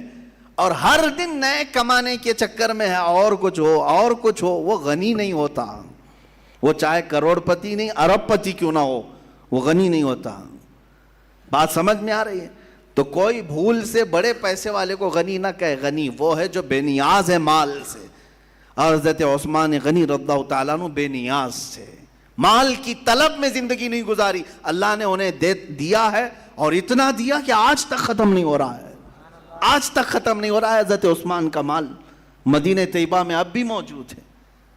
حضرت عثمان غنی رضی اللہ تعالیٰ عنہ کا انفاق، ان کے خرچے کن چیزوں میں ہے وہ بھی لسٹ نکال کر کے دیکھیں کہاں کہاں خرچے ہوتے تھے. بڑے پیسے والوں کا حساب ہونا ہے. جن کے پاس پیسے زیادہ آئے ہیں ان کی سب شادیوں کا ریکارڈ فرشتوں نے تو لکھا ہے. انکم ٹیکس لکھے نہ لکھے، فرشتے تو لکھے ہوئے ہیں. آپ ہر چیز ڈر کر کے ہاں فائل کرنا ہے. مارچ اپریل آنے سے پہلے ڈر کتنا لگتا ہے انکم ٹیکس کا کہ فائلنگ کروا دو سی اے کو بول کر کے، وہ ساری سیٹنگ کر لے گا. سی اے کرامن کاتبین کوئی سیٹنگ نہیں کر سکیں گے. یفعلون ما یؤمرون، وہ جتنا ان کو حکم دیا جاتا ہے اتنا پورا کرتے ہیں. تمہارے سارے اخراجات کا حساب دینا ہوگا، ہر چیز کا حساب دینا ہوگا. پانی کی طرح پیسے جو بہا دیتے ہیں، یہ سمجھتے ہیں میرے پیسے میں جہاں چاہوں خرچ کروں. یاد آئے گی اس دن جب تمہیں قیامت کے دن حساب دینا ہوگا. جانتے ہیں کچھ لوگ ایسے ہوں گے جو صرف اپنی جوانی کا حساب دینے کے لیے 300 سال لگا دیں گے. 300 سال کھڑے کر دیا جائے گا، ہر چیز کا حساب دیتے رہو. ظاہر سی بات ہے تمہاری بہت موٹی فائل وہاں آئے گی. ایسا نہیں کہ 4 پنے کا کوئی پیج نامہ اعمال ہوگا. ہاں نامہ اعمال جس کو کہا گیا ہے وہ کیسا ہوگا پتہ ہے؟ مفسرین فرماتے ہیں قیامت کے دن وہ دیکھے گا فرشتے لا رہے ہوں گے اس کی کتابیں، تو جہاں تک اس کی نظر جائے گی وہاں تک صرف اس کی کتابیں ہوں گی. اس کے اعمال لکھی ہوئی کتابیں وہ لا ہی رہے ہیں. فرشتے کہیں گے سب تجھے پڑھ کے سنانا ہے، سب پڑھ کے سنانا. صرف پڑھ کے سنانا ہوتا تو الگ بات کہ ہاں جلدی جلدی تلاوت کرتے ہوئے چلا جائے، نہ بیچ بیچ میں روک لیا جائے گا. یہاں کیوں خرچہ کیا تھا تم نے؟ کہاں سے یہ تجھے مال آیا تھا؟ کس طرح سے تو نے حاصل کیا تھا، یہ سب ذریعے بتا دے. پھر وہاں ساری چیزیں نکل جائیں گی. وہ چیخ کر کے کہے گا ما لہذا الکتاب لا یغادر صغیرۃ ولا کبیرۃ الا احصاها. اے اللہ یہ کیسی کتاب تو میرے سامنے لایا ہے، چھوٹی بھی چیز چھوڑا نہیں، بڑی بھی چیز چھوڑا نہیں، سب ڈال کر کے رکھ دیا ہے.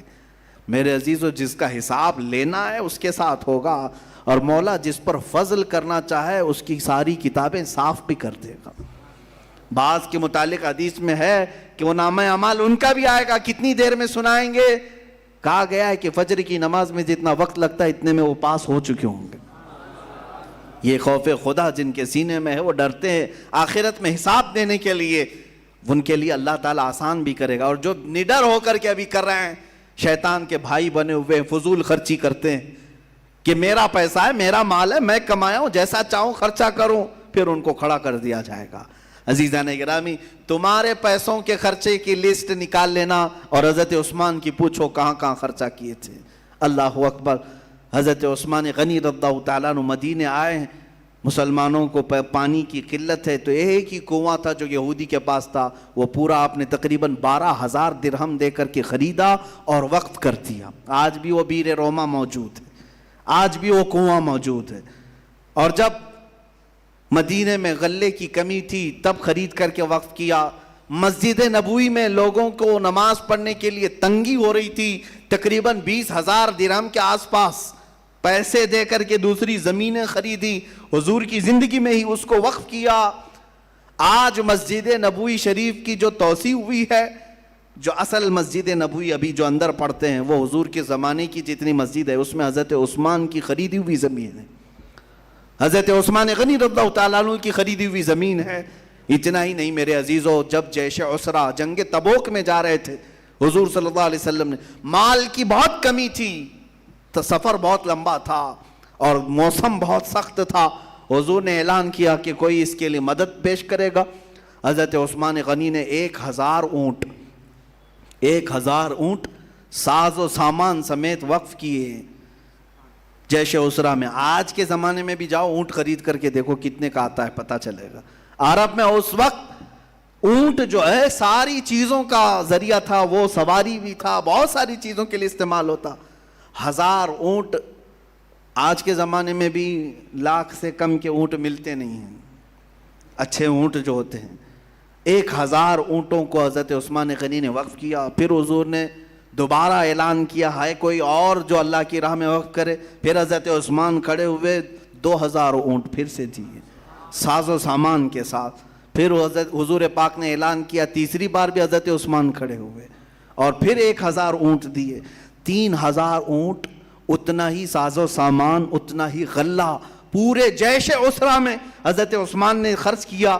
میرے آقا کھڑے ہو کر کے اعلان کیے آج کے بعد سے کوئی عمل عثمان کو نقصان نہیں دے سکے گا اور کوئی چیز ایسی نہیں ہے جو جنت میں لے جانے سے اسے روک سکے. حضرت عثمان غنی، میں نے شاید پچھلے سال کہا تھا کہ یہ جو 3,000 اونٹ اور 3,000 کا ساز و سامان غلہ کسی نے کیلکولیٹ کیا اور اس کو اس زمانے کے حساب سے اگر آج کے پیسوں سے بتایا تو وہ 1 ارب روپیے سے بھی بڑھ کر کے ہے. 1 ارب 14 کروڑ روپے کے آس پاس یہ قیمت ہوتی ہے. کوئی اتنا بڑا دان کرنے والا، چندہ کرنے والا، 10 روپے کی پھٹی نوٹ دے کر کے مسجد پر حکومت جمانے والے بہت ملیں گے. اور اگر اس سے زیادہ کچھ دے دیا تو پھر وہ اپنا راج سمجھتے ہیں، میں نے سیمنٹ لگایا، میں نے ماربل لگایا، میں نے لائٹنگ لگائی ہے، میں نے قالین بچھایا ہے. عزیزان گرامی، اللہ کی راہ میں دینے کے بعد حضرت عثمان کا حال کیا تھا جانتے ہیں؟ 1 ارب 14 کروڑ یا 25 کروڑ اتنا مال دینے کے بعد حضرت عثمان غنی کو جب کبھی کوئی پوچھتا تو وہ کہتے کہ مجھے یاد بھی نہیں ہے. ان کو اس چیز کا یاد بھی نہیں کہ وہ کتنا مال دیے تھے.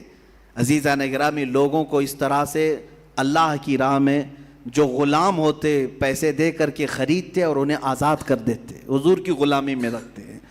کتنے ایسے غلام ہیں جن کو حضرت عثمان غنی نے مال سے خریدا اور وقف کیا. کئی مقامات ایسے آئے جہاں مسلمانوں کو تنگی آئی، اپنا مال خرچ کیا اور پھر ان کو اللہ کی راہ میں وقف کیا. لیکن ایک وقت اس عثمان غنی پر ایسا بھی آیا کہ بلوائی مصر کے بغاوت کر کے آ گئے اور حضرت عثمان غنی کے ارد گرد، گھر کے ارد گرد محاصرہ کر لیا۔ 40 دن تک آپ پر کھانا پانی بند کیا گیا تھا۔ واقعات کربلا کے درمیان یہ بات بھی آنی چاہیے، حضرت عثمان غنی کو مسجد جانے سے تک روک دیا۔ یہ بلوائی، یہ نیو مسلم تھے، مصر کے، ایجپٹ کے، اور ان کو بھڑکایا تھا ایک عبداللہ بن سبا نام کا شخص، یہودی، جو اسلام لایا تھا، اور وہی ہے جو حضرت علی کے شیعہ پیدا کرنے میں بہت بڑا معاون تھا، یعنی ایک الگ جماعت پیدا کرنے میں، الگ جماعت۔ حضرت علی رضی اللہ تعالیٰ عنہ کے جو اصل شیعہ ہیں الحمدللہ وہ ہم ہیں۔ شیعہ کا مطلب ہے حمایت کرنے والا۔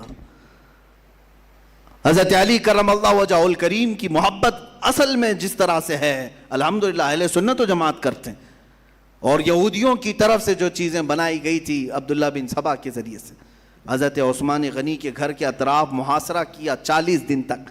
حضور کی زوجہ حضرت حفصہ پانی لے کر کے اپنے خچر پر جا رہی تھی، ان بلوائیوں نے تیر مار کر کے ان کو بھی گرایا تھا، حضور کی زوجہ کو، ام المومنین کو۔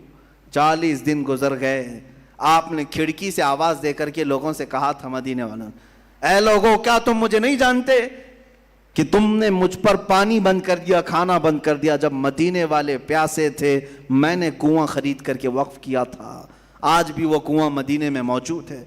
جب جیش عسرہ میں کسی کے پاس مال نہیں تھا، کیا میں نے مال دے کر کے جنگ تبوک میں اللہ رب العزت کی بارگاہ میں خیرات نہیں کیا تھا؟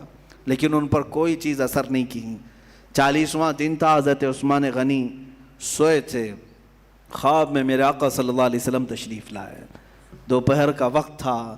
حضور اکرم صلی اللہ تعالیٰ علیہ وسلم جیسی خواب میں تشریف لائے، حضرت عثمان غنی رو پڑے، کیونکہ بھوک اور پیاس کی شدت، ہلکی پھلکی چیزیں جو بھی گھر میں ہوتی کھا رہے ہوں گے، لیکن پانی تک بند تھا، پیاس کی شدت تھی۔ حضرت عثمان نے حضور اکرم صلی اللہ علیہ وسلم کی بارگاہ میں عرض کیا کہ آقا، میں نہیں چاہتا کہ مدینے میں قتل و خون ہو جائے، میں اپنی فوج یا اپنے لوگوں کو لڑنے کا حکم نہیں دیتا کہ آپ کے مدینہ پامال نہ ہو، لیکن پیاس کی شدت ستا رہی ہے۔ میرے آقا نے فرمایا، عثمان صبر کرو، میں اپنے ہاتھ سے تجھے پانی پلاؤں گا۔ خواب اتنا دیکھا، بیدار ہو گئے۔ حضرت عثمان اپنی زوجہ سے کہنے لگے، میں نے رسول پاک کو خواب میں دیکھا، اور اس کے بعد قرآن کھول کر کی تلاوت میں مصروف ہو گئے۔ پہلا پارہ جس کی آخری صفحے میں آیت آتی ہے، فَسَيَكْفِيكَهُمُ اللَّهُ وَهُوَ السَّمِيعُ الْعَلِيمُ، یہ تلاوت کر رہے۔ بلوائی گھر توڑ کر کے اندر آ گئے، گھر توڑ کر کے خلیفہ برحق کے گھر میں اندر داخل ہوئے۔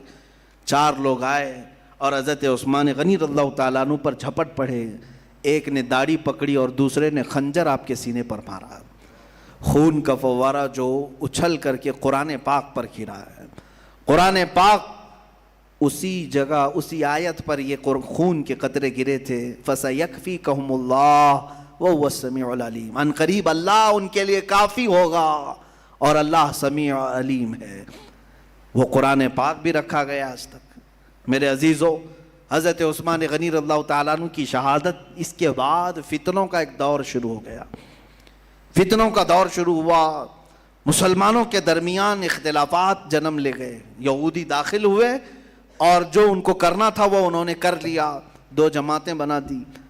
ایک جماعت نکلی حضرت عثمان غنی کے قتل کا بدلہ لینے کے لیے کہ جو لوگ آئے تھے، کیونکہ حضرت عثمان کے انتقال کے فوراً بعد، شہادت کے بعد، مولا علی کرم اللہ وجہہ الکریم نے خلافت کو سنبھال لیا، اور حیدر کرار رضی اللہ تعالیٰ عنہ کی خلافت کے زمانے میں ظاہر سی بات ہے اب جو حالات تھے، چیلنجز تھے، وہ بہت سخت تھے۔ حضرت عثمان کے قاتلین کا بدلہ بھی لینا تھا، مدینے والوں کو سمجھانا بھی تھا، تو حضرت علی کے یہ 5.5 سال جو خلافت کے تھے انہی معاملات میں گزرے، خانہ جنگی زیادہ ہوئی۔ ظاہر سی بات ہے، ایک بات میں آپ کو بتا دوں، میں اکثر یہ کہا کرتا ہوں کہ سڑک پر، راستے پر کنکر 1000 گرے ہوں، آپ کوئی بھی چپل پہن کر کے چل سکتے ہیں، چپل پہن کر کے کنکریوں پر چل سکتے ہیں، لیکن ایک کنکر بھی اگر چپل کے اندر آ گیا تو چلنا مشکل ہو جاتا ہے، کیونکہ بار بار چبھتا رہے گا، بار بار ڈھستا رہے گا۔ جوتے کے اندر اگر ایک کنکر آ گیا تو چلنے نہیں دے گا، باہر 1000 کنکر ہو۔ یہی حالات آج بھی ہیں، ہم ان سے نہیں ڈرتے جو سڑک پر پڑے ہوئے کنکریاں ہیں، ہم رون کر کے گزریں گے انشاءاللہ۔ جتنے دشمنان اسلام ہیں ان سے ہمیں خوف نہیں، لیکن ہمیں تکلیف انہی کنکروں سے ہوتی ہے جو جوتے کے اندر آ کر ڈھستے ہیں۔ وہ جماعت میں ہوتے ہیں، شکل مسلمانوں کی سی ہوتی ہے، چہرہ مسلمانوں کی طرح ہوتا ہے، لیکن وہ ڈستے رہتے ہیں۔ حضرت علی کرم اللہ وجہہ الکریم کے ساتھ یہی معاملات ہوتے رہے، دسیسہ کاریاں ہوئیں، لوگ فریب کرتے رہے، اور حضرت علی کی شہادت کا بھی سبب یہی بنا۔ جب آپ محراب میں تھے مسجد کے قریب، حضرت علی رضی اللہ تعالیٰ عنہ کو کوفہ کی جامع مسجد میں جو شہید کیا وہ خارجیوں نے۔ خارجی کون تھے؟ پہلے مسلمان ہی تو تھے۔ حضرت علی کا انکار کر گئے، حضرت علی کو کفر کی طرف پھیر دیا معاذ اللہ، اور حضرت علی رضی اللہ تعالیٰ عنہ کی ان کے ساتھ جنگیں بھی ہوئی خارجیوں کے ساتھ۔ انہی خارجیوں میں سے ایک ملعون نے حضرت علی کو قتل کیا تھا، شہید کیا۔ یہ سب حالات کس لیے آئے؟ انہی منافقین کے ذریعے سے آئے۔ اسی لیے میں تفسیر میں بھی اس سے قبل آپ سے کہا تھا کہ قرآن میں شروع سورہ بقرہ میں اگر آپ دیکھیں کافروں کے متعلق جو کھلے کافر ہیں 2 آیتیں آئیں، اور منافقین کے مذمت میں 13 آیتیں اللہ نے نازل کی۔ یہ زیادہ خطرناک ہے تمہارے لیے، یہ زیادہ ڈینجر ہے تمہارے لیے۔ عزیزان گرامی، صلاح الدین ایوبی کے ساتھ بھی یہی حالات تھے، جو 4 سال میں انہیں بیت المقدس فتح کرنا تھا، اس کو فتح کرتے کرتے 18 سال لگ گئے، صرف اس وجہ سے کہ منافقین جماعت میں داخل تھے، جو کنکریاں جوتے میں داخل ہوتی۔ یہی لوگ سب سے زیادہ خطرناک ہوتے ہیں۔ جتنے لوگوں کو تکلیفیں آئی ہیں، مولا علی کرم اللہ وجہہ الکریم سے لے کر پھر تاریخ چل پڑی دشمنوں کی، چھپے ہوئے دشمنوں کی، وہ تاریخ آج تک چلتی رہی۔ ٹیپو سلطان کو مارنے والوں میں کس کا ہاتھ تھا؟ کون تھے وہ لوگ؟ انگریزوں کی مجال نہیں تھی، ان کے شہید ہونے کے بعد ان کے جسم کو پکڑنے نہیں جا رہے تھے ڈر کے مارے، ہاتھ چھو نہیں رہے تھے، اتنا خوف ان کے دل میں تھا۔ لیکن سلطان ٹیپو کو اگر کسی نے دھوکہ دیا تھا تو وہ جماعت کے لوگوں میں سے تھا۔ میر صادق، یہ وہ لوگ منافقین تھے جو مومنین کے لیے کانٹے بچھاتے ہیں اور ان کی بدترین موت ہوتی ہے۔ ان المنافقین فی الدرک الاسفل من النار، بے شک منافقین جہنم کے سب سے نیچے طبقے میں ہوں گے۔ جو اس طرح سے اسلامی نظام کی آڑ بنیں گے ان کے لیے اللہ کا خوفناک عذاب تیار ہے۔ لوگ ہرگز یہ نہ سمجھیں کہ اپنے عمل سے ہم فلاں کو نیچا کر دیں گے، روک دیں گے، کچھ نہیں ہونے والا، اللہ دیکھ رہا ہے ہر چیز کو۔ نظام اسلام، نظام مصطفیٰ کی باتوں میں جو بھی رکاوٹ ڈالے وہ منافقین کے ساتھ جائے گا۔ عزیزان گرامی، اگر اپنے سے کوئی کام نہ ہو سکے تو ٹھیک ہے، اللہ اللہ کرتے رہو، لیکن کسی کے راستے کا پتھر ہرگز نہ بننا، کسی کے راستے کا پتھر نہ بنو، کسی کو ٹھوکر لگ نہ جائے۔ مولا علی کرم اللہ وجہہ الکریم کی بارگاہ میں زیادہ خراج عقیدت پیش نہیں کر سکا۔ میرے عزیزو، بس بات اتنی ہے کہ وہ حیدر کرار شیر خدا رضی اللہ تعالیٰ عنہ جو داماد رسول ہیں، معتمد رسول ہیں، مستند رسول ہیں، میرے آقا صلی اللہ تعالیٰ علیہ وسلم نے جتنی فضیلتیں ان کے لیے بیان کی وہ سب بدرجہ اتم ان کی ذات میں موجود ہیں۔ مولا علی کرم اللہ وجہہ الکریم کی بارگاہ میں ہم خراج عقیدت پیش کرتے ہوئے صرف میں اتنا عرض کروں گا، دنیا میں آج جتنے سلسلے ہیں سب منتہی ہوتے ہیں سیدنا علی کرم اللہ وجہہ الکریم کی بارگاہ میں۔ سارے ولیوں کی ولایت مولا علی کرم اللہ وجہہ الکریم تک پہنچتی ہے۔ وہ رسول کریم صلی اللہ علیہ وسلم کے وہ جانثار ساتھیوں میں سے ہیں جب 9 سال کی عمر تھی، پتلی ٹانگیں تھی، میرے آقا پورے مکہ والوں کو بلا رہے تھے، کوئی ہے جو میرے دین کو لے کر چلے گا؟ یہ تنہا علی تھے جو کہہ رہے تھے یا رسول اللہ میں آپ کے ساتھ کھڑا رہوں گا۔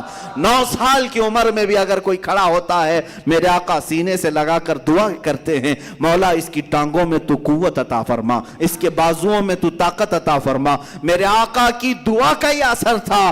خیبر کی جنگ جب ہو رہی تھی، یہودیوں کی قلعے کے پاس میرے آقا تشریف فرما ہے، 3 دن سے مسلسل جنگ ہوتی رہی۔ رات کے وقت میرے آقا نے اعلان فرمایا تھا کل صبح میں یہ جھنڈا اس کے ہاتھ میں دوں گا جس کو اللہ اس کے رسول پسند کرتے ہیں، اور وہ جھنڈا نیچے کبھی نہیں ہونے دے گا، اور وہ اللہ اس کے ہاتھ میں فتح عطا کرے گا۔ سارے صحابہ اس بشارت کو پانے کے لیے رات بھر انتظار کرتے رہے کہ وہ کون ہوگا۔ صبح جب جمع ہوئے، میرے آقا نے پورے مجمع میں دیکھا، پوچھا علی ابن ابی طالب کہاں ہیں؟ صحابہ نے کہا آقا وہ بیمار ہیں، آشوب چشم ہے، آنکھیں لال ہو گئی ہیں، بخار ہے۔ میرے آقا نے فرمایا بلا لاؤ ان کو، بخار کے حالت میں بھی۔ ارے خیبر کے جنگ کے موقع پر بخار زدہ آشوب چشم والے مولا کائنات کو بلایا گیا، حضور پاک نے اپنا لعاب پاک ان کی آنکھوں کے بیچ میں لگایا۔ حضرت علی رضی اللہ تعالیٰ عنہ بخار کے عالم میں ہیں، جھنڈا ان کے ہاتھ میں دیا اور کہا علی آگے بڑھو، اللہ تمہارے ہاتھ میں فتح رکھا ہے۔ اور پھر آج تک تاریخ اٹھا کر کے دیکھنا، خیبر کی شکست ایسی ہے کہ آج بھی لندن کے یہودی پروٹسٹ کرتے ہوئے اگر کوئی بینر اٹھاتے ہیں تو یہی کہتے ہیں وہ خیبر لاسٹ مار تھی ہمارے اوپر، خیبر لاسٹ مار تھی۔ میں نے ابھی 2 سال پہلے دیکھا بینر میں لاسٹ ہمارے اوپر مار، یعنی مار پڑی تھی خیبر میں۔ اچھا لاسٹ مار پڑی تھی، یہ تو تم پروٹسٹ کر رہے ہو، لیکن میں نے اس سے نتیجہ یہ نکالا مار ایسی تھی کہ 1400 سال تک بھی یاد ہے۔ مار ایسی تھی کہ 1400 سال تک بھی یاد ہے۔ وہ کس کی مار تھی؟ وہ حیدر کرار کی مار تھی۔ خیبر کا قلعہ فتح کیا اور پھاٹک کو توڑا اور صرف ایک بازو سے اٹھا کر 16 گز آگے پھینکا۔ جانتے ہیں اس وقت صحابہ کہتے ہیں ہم 40 لوگ مل کر کے وہ دروازہ نہیں اٹھا پاتے تھے، حضرت علی نے تنہا ایک ہاتھ سے اٹھا کر پیش کیا۔ عزیزان گرامی، وہ حیدر کرار، شیر خدا، علی مرتضی، داماد رسول، ان کی پوری زندگی پڑھو گے تو جتنی بزدلی دلوں کے اندر آتی ہے وہ سب نکل جائے گی۔ میں کہتا ہوں جتنے جبان ہیں، مجنون ہیں، پاگل ہیں، بزدل ہیں، ڈرتے ہیں، وہ ایک بار مولا کائنات کا نام لے کر کے تو دیکھیں۔ اور وظیفہ بھی دے کر کے جاتا ہوں، ڈر زیادہ لگتا ہے تو یوں کہو نعرہ حیدری، نعرہ حیدری۔ اس سے جذبے جوان ہوتے ہیں، دل مضبوط ہوتا ہے، بازوؤں میں طاقت آتی ہے۔ اس لیے کہ شیر خدا علی کرم اللہ وجہ الکریم کو ہم نے دیکھا ہے، تاریخ میں یہ بتایا گیا ہے کسی بھی جنگ میں آپ قدم پیچھے نہیں لیتے تھے۔ بڑے بڑے مرحب کو وہاں پر آپ نے اپنی ایک تلوار سے مارا تھا، 2 ٹکڑے ہو گئے تھے، اور اس وقت آپ نے یہ کہا تھا انا الذی سمتنی امی حیدرا، میں وہ ہوں جس کا نام ہی اس کی ماں نے حیدر رکھا ہے۔ حیدر کا مطلب کیا ہوتا ہے؟ جنگل کا وہ شیر جس کی دہشت سے لوگ کانپنے لگ جاتے ہیں۔ حیدر کا نام، لفظ کا مطلب ہی یہ ہے۔ اور حضرت علی کہتے ہیں میری ماں نے بچپن میں ہی میرا نام حیدر رکھا ہے۔ عزیزان گرامی، بڑے ہونے کے بعد میرے آقا نے ان کو اسد اللہ الغالب کہا ہے۔ غالب آنے والا اللہ کا شیر ہے، اور اللہ کا شیر ہم اسی کی تربت انور سے فیض لیتے ہوئے اللہ کی بارگاہ میں دعا کریں گے کہ مولا آج ہمارے جوانوں میں بازو حیدری عطا فرما، قوت حیدری عطا فرما۔ مولا علی کرم اللہ وجہ الکریم کے قدموں کا واسطہ بزدلی ہمارے دلوں سے دور فرما دے۔ ہم سب کو مولا عزت و امان عطا فرما، طاقت و قوت کی زندگی عطا فرما۔ لا فتح الا علی، لا سیف الا ذوالفقار، شیر مردان، شیر یزدان، قوت پروردگار، لا فتح الا علی، لا سیف الا ذوالفقار۔ وآخر دعوانا ان الحمد للہ رب العالمین۔